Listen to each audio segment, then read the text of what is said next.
The FAA mentioned very recently in a survey and a report that they provided that there is still a shortage in aviation resources. That includes pilots, that includes other positions within the aviation industry, engineers, all types, analysts, all types of positions. So when we think about the shortage that we're seeing specifically with pilots, well, that's occurring for a couple of reasons. We have several pilots who are retiring right now, and because of that retirement of our seasoned pilots, that opens up a whole line of open positions that we need to fill going into the aviation industry. In another direction, there is an increasing demand in air travel. Just think about how often pre-COVID and now picking up now, considering COVID, how often you travel. When we think of travel commercially, when we think of travel by organizations, military travel, the full works, all of that is leading to a shortage of pilots. So I want to share a few statistics with you just to hold on to as our millennial leaders in aviation share their stories. 80,000 airline pilots are retiring. 80,000, that's a lot, over the next 20 years. United Airlines alone estimates that half of their 12,500 pilots will retire over the next 10 years, and they will need to hire 10,000 pilots over that period just to keep pace with their growth. And one more stat, American Airlines has a similar projection with 7,200 of their 15,000 pilots set to retire over the next decade. So as we get into the exciting portion of today, listening to our young aviation leaders, just think about the exciting opportunities that exist in the aviation industry. It could have your name on it. Now, with pleasure, I get to introduce First Officer Tanya Bulleigh. Tanya Bulleigh was born in Denver. Her father was a pilot, and she grew up with a Mooney. As a child, she spent plenty of time at the airport playing in the hangar. She joined Civil Air Patrol in junior high and remained very active throughout high school. Tanya received appointments in the U.S. Naval Academy and the U.S. Air Force Academy. She attended the U.S. Air Force Academy for 1.5 years before completing a bachelor's degree of science at Metropolitan State University of Denver. She moved to Houston, Texas to complete the rest of her flight training and found employment at Johnson Space Center as an instructor in the Space Shuttle program, where she trained astronauts and mission control personnel. During this time, she also completed her master's degree in physics at the University of Houston. Ms. Bulleigh completed additional flight training to include extensive aerobatic training, a tailwind endorsement, and seaplane rating.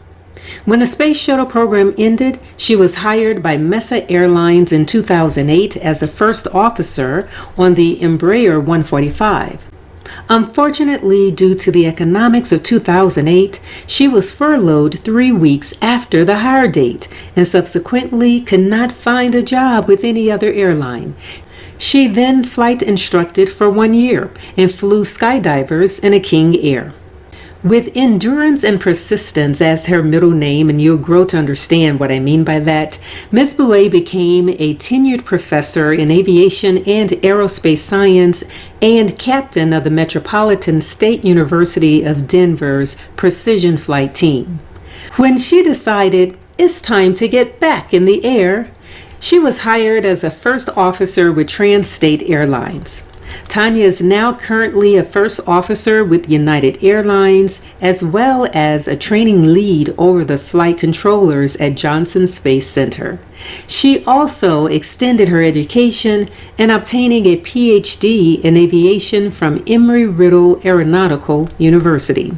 As Tanya speaks, remember the words, endurance and persistence. We are indeed in for a treat. Welcome, Ms. Bulleigh. So my name is Tanya Bulleigh, and I am a pilot with United Airlines. I fly the Airbus out of Houston. I'm a first officer on the Airbus.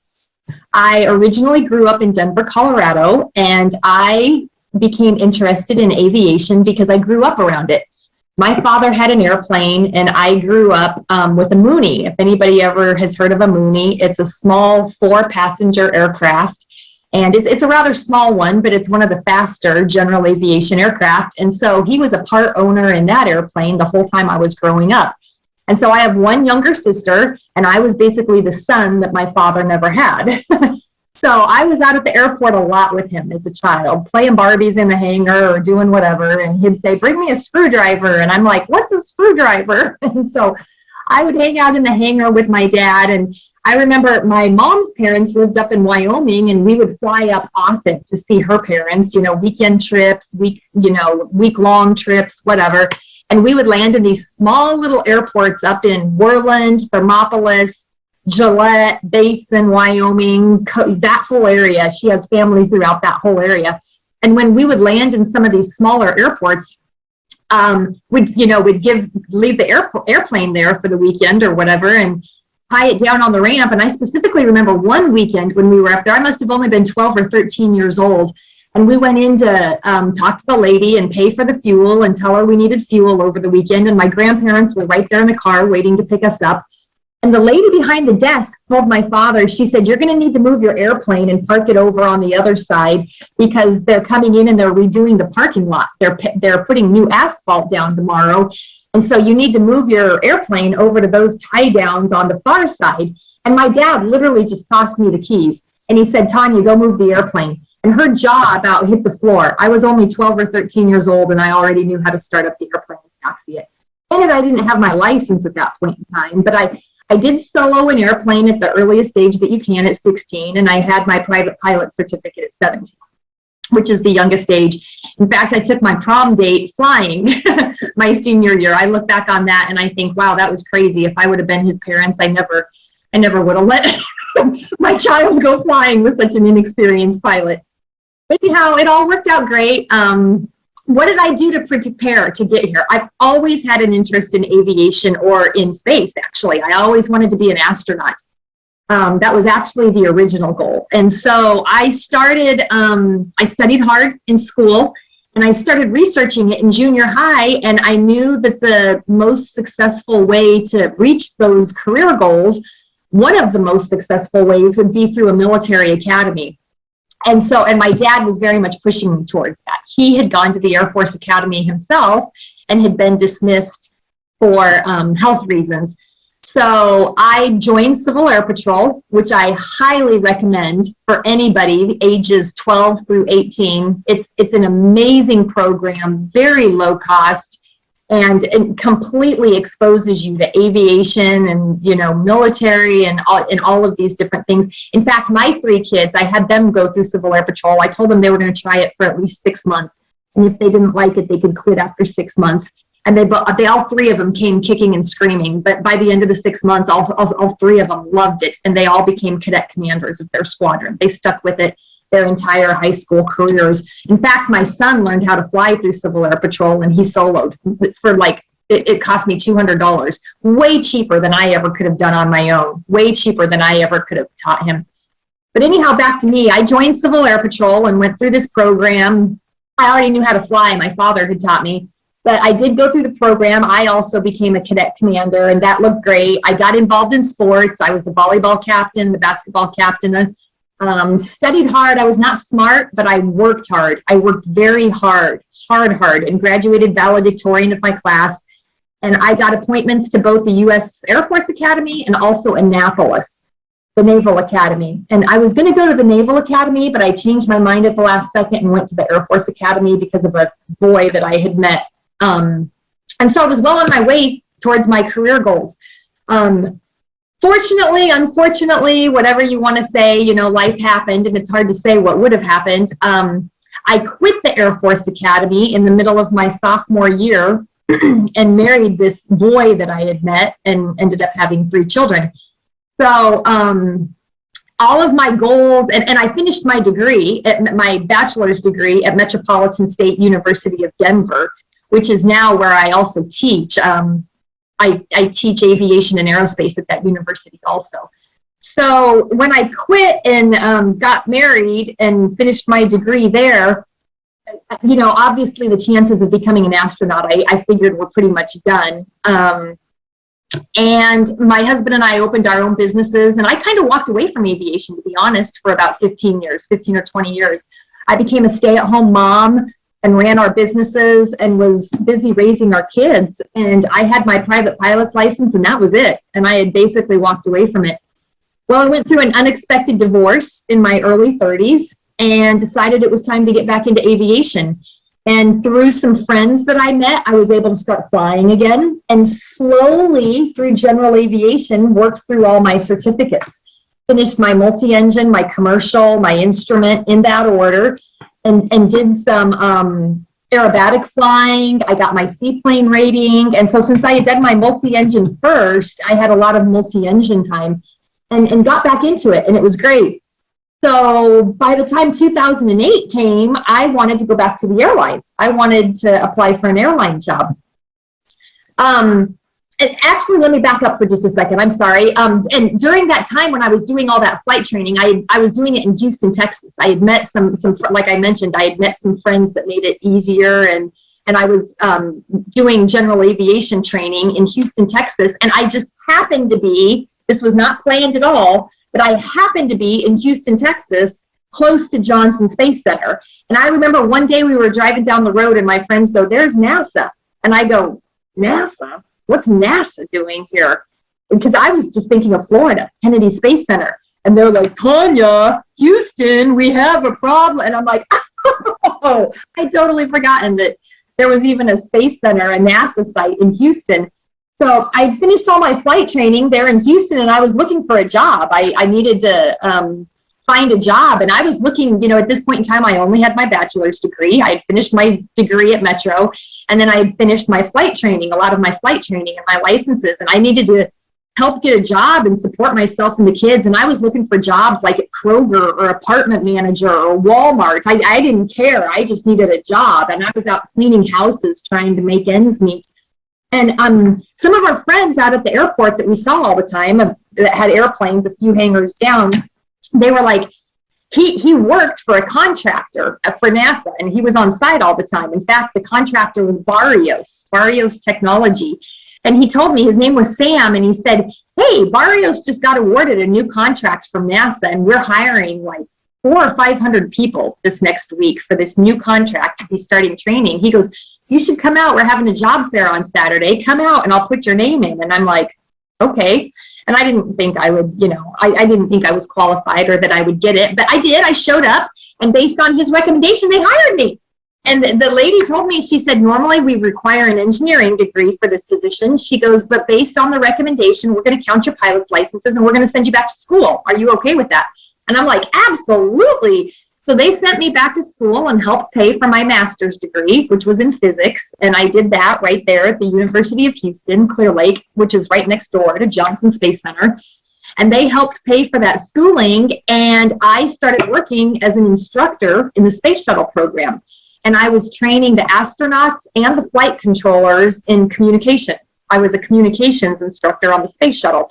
So, oh my gosh, talk about blessings and life coming full circle. I can't believe how close I got to my dream job for having given up on all my dreams and walked away from it. So that was pretty amazing. And I did that until 2008. And in 2007, 2008, they announced that they were retiring the space shuttle program. So I was one of the first ones out. I was one of the early ones out. And due to some personal reasons with custody with my kids and stuff, I moved back to Denver. I got out of the space shuttle program early and moved back to Denver, and to be closer, my kids were moving back to Denver and to be closer to their father. So we all moved back to Denver, and I took a job flying for Mesa Airlines. This is when I finally went back to the airline industry. However, it was 2008, and anybody familiar with aviation or the airline industry knows that our economy kind of tanked and dipped in 2008. And so all of the airlines quit hiring, and in fact, many of them started furloughing. So I had gotten hired by Mesa Airlines and was immediately furloughed, even before I had finished my training, and I couldn't get on with any other airline. So that's when I went to Metropolitan State University of Denver, where I had graduated. And by now I had completed my master's degree. I have the master's degree. And I talked to my boss, the chair of the department, and said, hey, I'm looking for work. Do you have any classes maybe that I can even teach part-time? And he said, oh my goodness, with your background in both aviation and aerospace. So he hired me immediately, full-time, tenure track. And I became a tenured professor in 7 years. I was the head coach of the university's flight team. And we competed in an organization called NIFA, which stands for National Intercollegiate Flying Association. And it's you could think of it like the NFL. It's in any organization where different sports teams compete, like the NFL or the NBA or whatever. So the 89 universities, at that time it was 89 universities throughout the United States that have aviation programs and airplanes and a flight team all get together throughout various times throughout the school year, and they actually have competitions, precision landings, message drop, all sorts of different events, and the students compete in these, and then we would fly and go to regionals and go to nationals. And one of the years that I coached, we won the coveted loaning trophy. You can that's a Google. It's public knowledge, and basically it's first place. It's the first place prize. And anyhow, did that and really enjoyed teaching. I didn't think I would, but I really enjoyed teaching, and I really enjoyed being around these excited students. And that's how I met Captain Willie Daniels, because he would bring a lot of his students and a lot of his people down to the university and use our simulators to help let these kids fly, and I would help give the tours. So that's how I met him, and it was great meeting him and all of his connections. And we knew a lot of the same people. From my background at NASA, he knows a lot of the astronauts that I had trained, and a lot of the people that went to the various here in Nevada and Lockheed and Boeing, and all the people that I knew that have gone out to all these various aerospace companies. From there, my kids got older, and me being a single mom, by the time 2015 rolled around, they were gone and with their friends all the time. And my youngest child was a sophomore, junior in high school. And so I decided it was time for me to start chasing my flying dream again. I had flown skydivers out of the King Air up in Longmont. I had done all sorts of different things to help continue building my flying time. I was flight instructing on the side part-time. I would ferry airplanes for a close friend here in Houston who owns a maintenance shop. And so I had flight time in over 37 different airplanes. I had flown a lot of different aircraft and different types of aircraft. And in fact, that was the hardest thing applying at United, is getting my logbook straight, because I had flown so many different types of airplanes and aircraft. So in 2015, I was hired by Trans-States Airlines. And during this time, I decided to finish my PhD. So I went back to school at Embry-Riddle and started working on my doctorate degree. My boss, I still had these dreams of applying for the astronaut corps, and I was working with some of the astronauts that I had trained, and they thought I had a chance. They thought I had a good chance with my flying. I needed the PhD, but I was a teacher, and during the space shuttle program, they really pushed the whole teacher in space thing. I had trained the astronauts. So I basically rekindled that dream and decided to go back to school and work on my PhD. My boss at Metro had also highly encouraged it, because clearly the more of his staff that have doctoral degrees is good, and it meant a pay raise for me if I continued teaching there. So I was going to school on the side full-time online. I was teaching at Metro full-time, and I got hired at Trans-States Airlines flying the Embraer 145 out of St. Louis. Thankfully, I did my training during the summer. I was a June class start date and had the training done by the time school started. Thankfully, it's amazing and such a miracle that all this worked out and that I was able to juggle 2 full-time jobs. And I was only based in St. Louis until December, and then they transferred me to Denver, which made it a lot easier. But I stayed with Trans-States for about 4 years. I was a first officer for about 3.5, and then I upgraded to captain on the Embraer 145. And when I upgraded to captain, I quit my full-time teaching job and went to part-time teaching.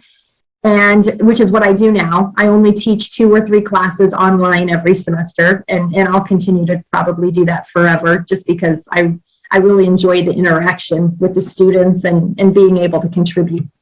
That's awesome. So I was a captain with Trans-States Airlines for about 9 months and put in my application with United and got hired with United in 2019. And we went through the training in Denver with United Airlines. And as soon as the training was complete, I got remarried that year and to a wonderful man that I'm super happy with. And as soon as the wedding was over and the training was over, we moved back to Houston, which has always been a lifelong dream. So I currently live in Houston, Texas. We've been here for 2 years now. Finished my PhD last December. I walked and graduated, which is awesome to have that behind me after 8 long years. And also an unexpected little turn of events for all of us was COVID. So I moved back here thinking I was going to fly for United Airlines, and then we all thought we were going to get furloughed. I was fairly junior. I had just been hired in 2019. So I started talking to all my friends and connections down here at NASA at Johnson Space Center again, and I got a job with them again as a training lead over the flight controllers. The shuttle program was gone, but they had an opening for a training lead over the flight controllers, the GC group, which stands for ground controllers. If you watch Apollo 13, it's one specific position in the front room that's called GC, the ground controller, and he's in charge of communication. So it's related to my past and the comm instruction that I used to do. So I got hired as a training lead over that department and basically was just in charge of their scheduling and their training and their certification. I did not teach, but I just made sure that they were scheduled with I was more of an administrative lead. I was making sure that they were getting the proper training in the proper rooms with the proper instructors, and I was able to work at home. It was amazing for the past year and a half. United offered us some options during COVID instead of furloughing us, and one of those options was an empty line. And basically what that meant is that I never flew, they never paid me anything every month, and I had no obligation to fly unless I wanted to. And if I wanted to, I could pick up something out of open time at my own leisure on my schedule, and then I would get paid for just that one trip. So they didn't have to pay me a minimum full-time salary. It was a great thing. United was brilliant in doing that. It saved them a ton of money. They didn't have to furlough. I still got to make some extra money on the side, and it kept me current. So unlike many other airlines where these pilots weren't flying for long periods of time, then they had to cancel all the flights because their training got clogged up. They didn't have enough simulator slots to get everybody back in the simulators and get them trained. We were current the whole time. I was flying like 1 trip a month or 1 trip every 2 months and staying current, even though it wasn't a full-time schedule. And it worked out beautifully for about a year and 3 or 4 months that happened. They called us back full-time this past November and quit the empty lines, at least for the Airbus, they stopped the empty lines. And so I told my boss at NASA, that I was going to have to quit, and he asked me to stay through January so that he could find a replacement, and I agreed to. So I was juggling, again, 2 full-time jobs through November, December, and January. But then I was done and just recently quit with them, finished with them again on super good terms.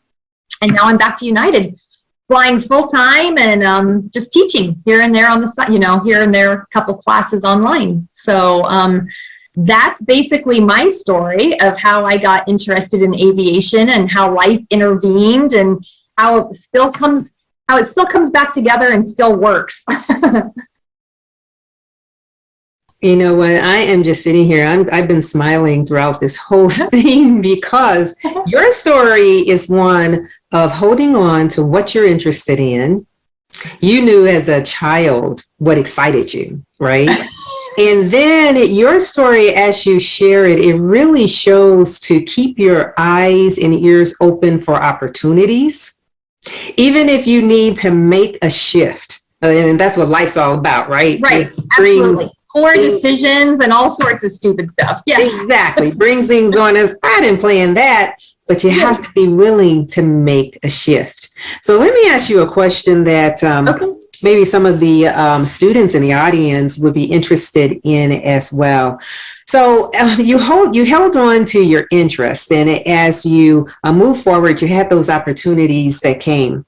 How important is it to have good mentoring connections, have good networking connections as well, because I know that there are youth in our audience who are interested in getting into aviation, but they don't know how to get started. So can you speak to both of those, mentoring and networking connections, the importance?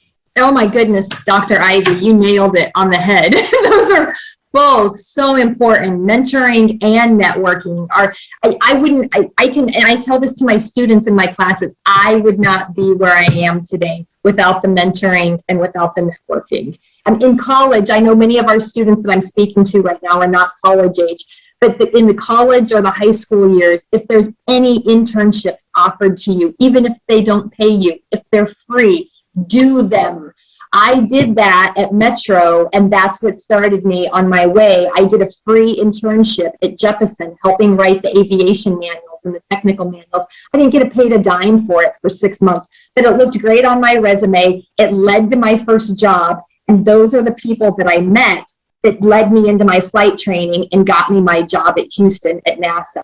Networking and mentoring is absolutely everything, especially in this industry, such a small industry where everybody knows everybody. And then the mentoring piece is huge.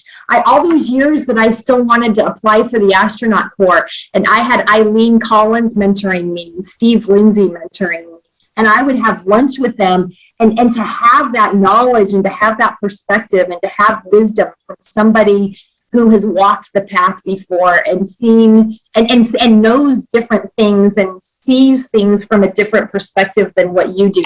It's absolutely critical. It's absolutely critical to how you come across, and your perception and your image matters. And you need to meet people, and you need to network, and you need to put yourself out there and attend events.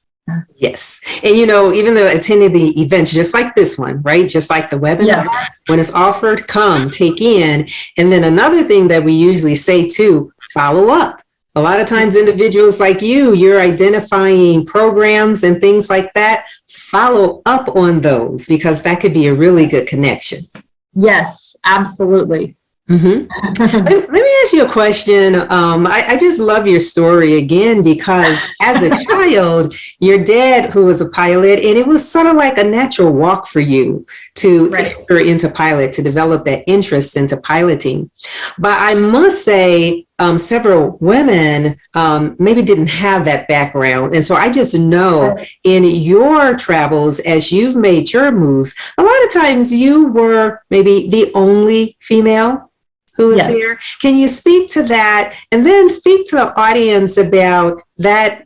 Don't be hindered by that. In fact, just go after your goal. If you speak to that. Yes, absolutely. There is definitely truth to what you just said there, true, about, the small percentage of females still in the aviation industry. And in fact, to this day, I do not fly a trip without at least one person commenting on, oh my goodness, whether it's in the airport or somewhere, so at least one person every trip is like, oh my goodness, you're a pilot and you're a girl? I always get that comment, and it still amazes me to this day that it constantly happens.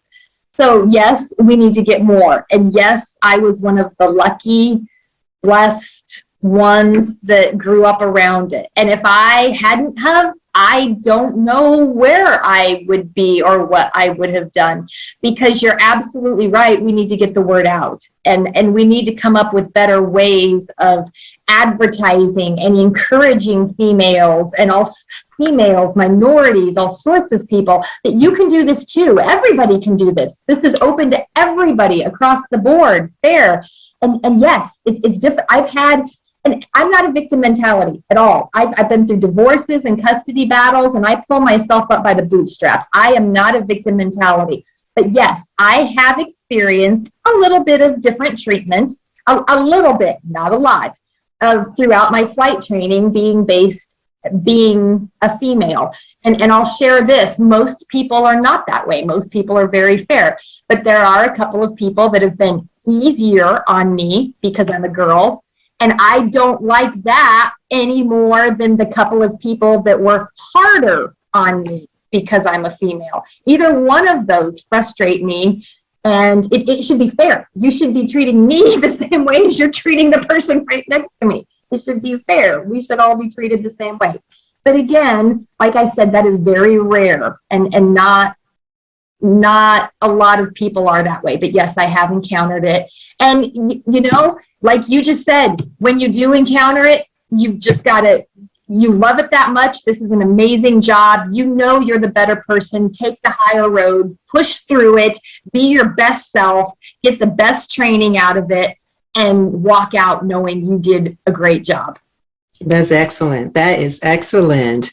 Got to ask you another question because a lot of the students may be thinking about this. So once you become a pilot, once you have your pilot licensing, is that all the exams you have to take, or are there continuous training renewal that, yes, you have to be prepared to continue on with?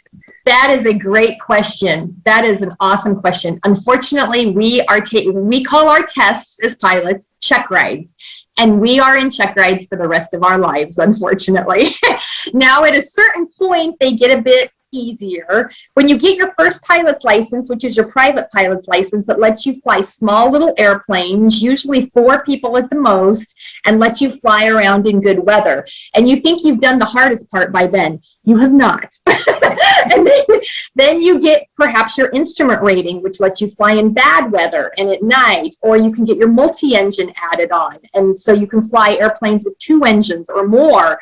And every time you're getting one of these new ratings or new licenses, it's just this, it's a great deal of information and knowledge and studying that you're preparing for. Once you get to an airline like I am, once you fly an airplane that weighs more than 12,500 pounds, each one of those different airplanes requires a different license. It's what we call a type rating. So if I were to switch right now from the Airbus and decide that I want to go fly the 757, 767, 787, whatever, and put my bid in for that, I could do it. But I would have to go back to Denver for another 2 or 3 months of training, go through more simulator training, ground school, and then tests on that airplane, the check rides on that airplane.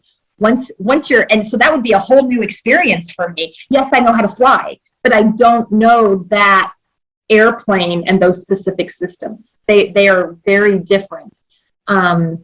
And then once you are certified in specific airplanes, we have to stay current, what they call current. And so we're back in the simulators every 9 months doing recurrent training. They give us all sorts, which is basically a test.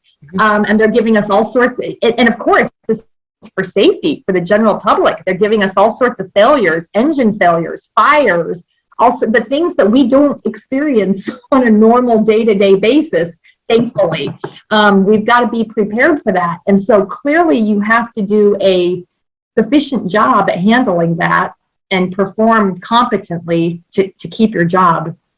Well, actually, that makes me smile, and that makes me feel way more comfortable when I'm flying to know that my pilot actually, continuously prepares, right? Yes, yes. Right. They're forcing you to go through all these hard experiences. Exactly. Well, you know what? This conversation has been wonderful. It has been inspirational. You are an inspiration. Even sharing your life moves and things like that. Oh, my goodness. There will be listeners who are like, what? They're going to tune in more just because they know, oh my goodness, she went through that, and now look at what she's doing now, plus what she continued to do. Because what touched me is, as you had those shifts in life, you're like, okay, but I'm going to do this. I'm going to get into that. And that's how you work life.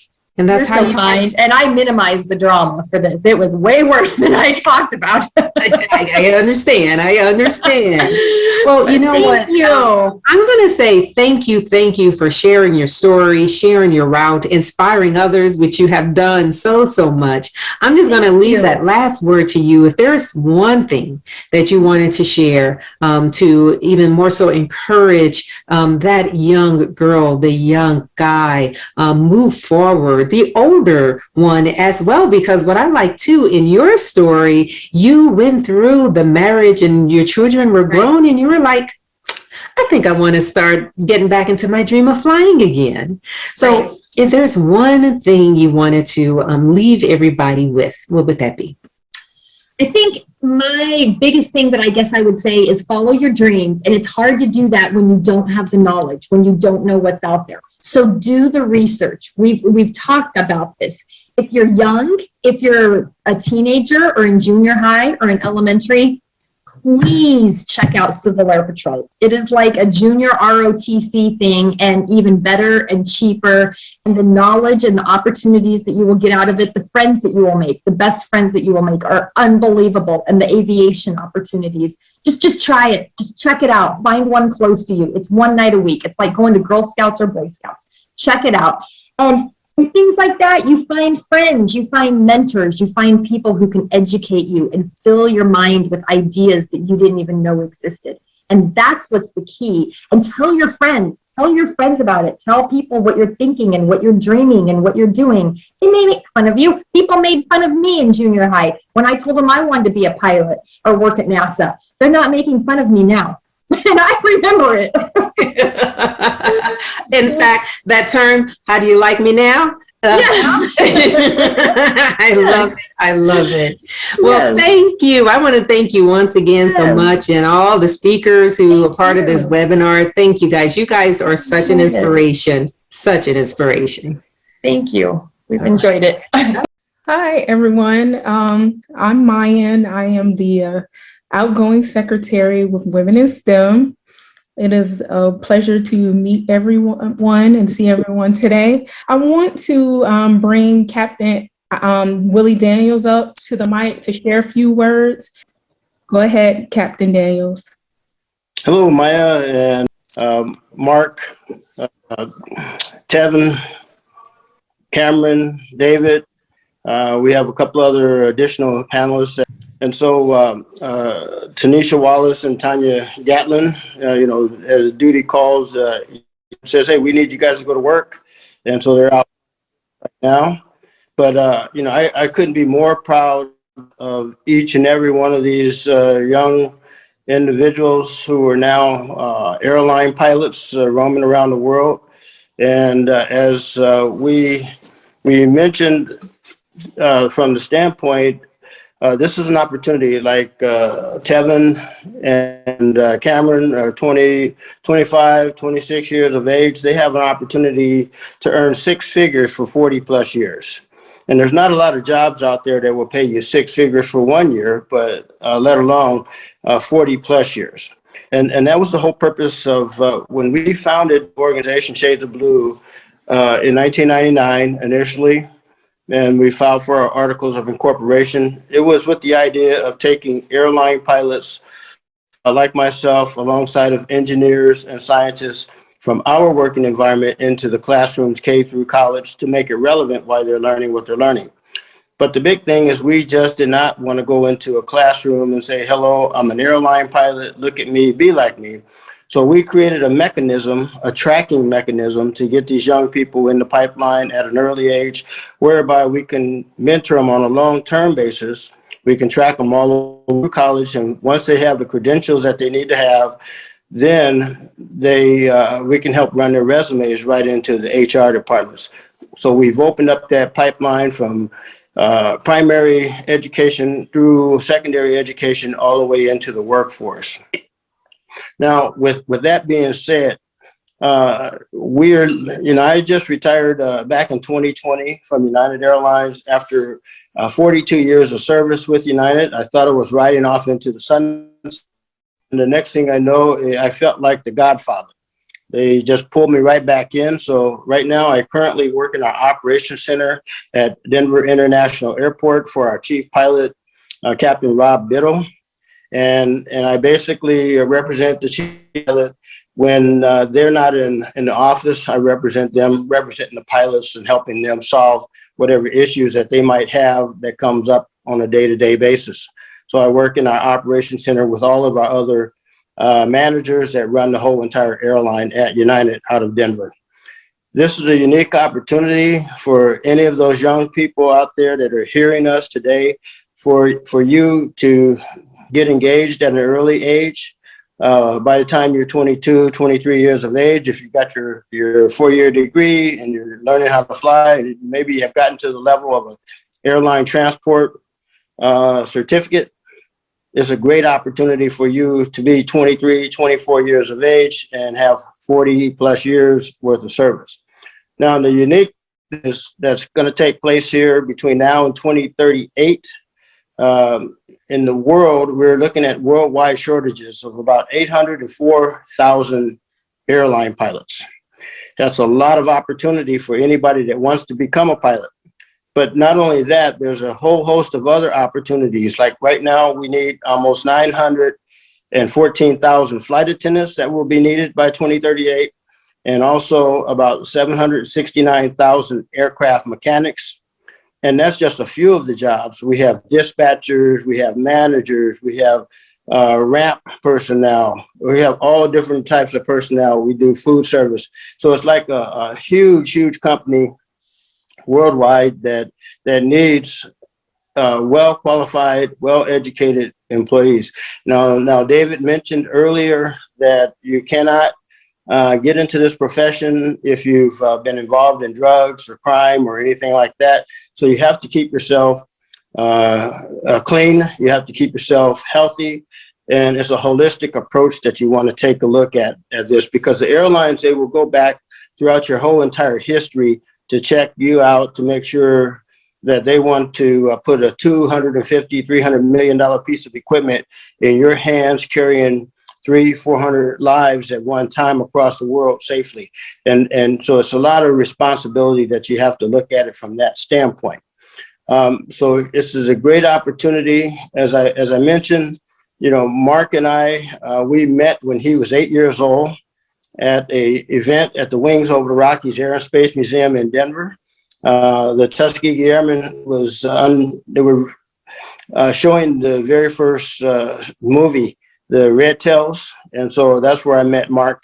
He came up to me and said, "Excuse me, sir, are you a pilot?" And I said, "Yes, I am." And he asked me about, "Can you tell me the difference between a PT-2 and a PT-7 pitot 2? And anybody knows anything about jet engines, it's the inlet pressure on the jet engine versus the outlet pressure. And I was impressed with the mere fact that an 8-year-old kid was asking me a question like that. So Mark and I have known each other for almost 19, 20 years or more. David, we actually met at his high school up at Legacy High School. Within his teacher invited me to come in and speak at their school, Mr. Al Godman. And we still go back and forth to their school even today to speak to their students. Tevin and Chameron, we had an opportunity to meet as they were already interns with United Airlines. And so the big thing with that is, we set up a relationship. They asked when I was flying as a 777 captain, would I mind if they came and rode on one of my trips with me over to London, which they did. They hopped on my flight. Tevin jump seated, Chameron rode in the cabin, and we had a fantastic time. I had an enjoyable time with a lot of photos showing them all over London and places like that. Since then, they joined our organization, working with my chapter president out of the DC, Maryland, Virginia area, Dr. Valerie Thomas, who's a former famous African-American female inventor for NASA, who invented the illusion transmitter for NASA, and that we use in simulations right now all over. So Chameron and Chameron and Tevin both have volunteered their time, and I'm really proud of them for giving back to the next generation, because I asked the students that if I help you, all I ask is you turn around and reach back and help someone else join where you are. So we have other individuals that you'll hear from in the coming future. Miss Tanesha Wallace, who's flying for a company called Wheels Up, and hopefully she'll be here with United very soon. Miss Tanya Gatlin, who got a last-minute trip today and had to go out and fly. Other than that, she would have been on this call this morning or this afternoon. And so it's a great opportunity. So if anyone is interested, they can feel free to check out our website at ourshadesofblue.org. Students can join our organization all over the country. We have several chapters in Los Angeles, Colorado, DC, Maryland, Virginia, Georgia, New Mexico, and we're bringing other chapters that were dormant back up and operational, like in Illinois and things like that. So this is a great opportunity for those of you who are interested in a rich, rewarding career, to be productive members of society. And I look at it from the standpoint that not only do you benefit, but everybody involved in your sphere of influence, your family members and your friends, can all benefit from that. And with that being said, I will turn it back over to Dr. Ivy. Thank you. Hello, everyone. This has been so exciting. Oh, my goodness. I am so inspired. Right now, we're going to switch the view to gallery, and we are asking if all of the panelists, including Captain Bulleigh, can turn on your cameras. How do you even top an event like this? We don't know, but hey, we're just going to keep on trying, and, and hopefully we can have more Captain Willie and his crew to come back to share with us. We would love to have you all. And so on that note, we will see you next month as we have another exciting webinar on the STEM industry. So I encourage everyone to pursue your dreams, and I hope you stay safe, and I hope you have a great weekend. Until March, we'll see you then. Thank you very much. Thank you, everyone.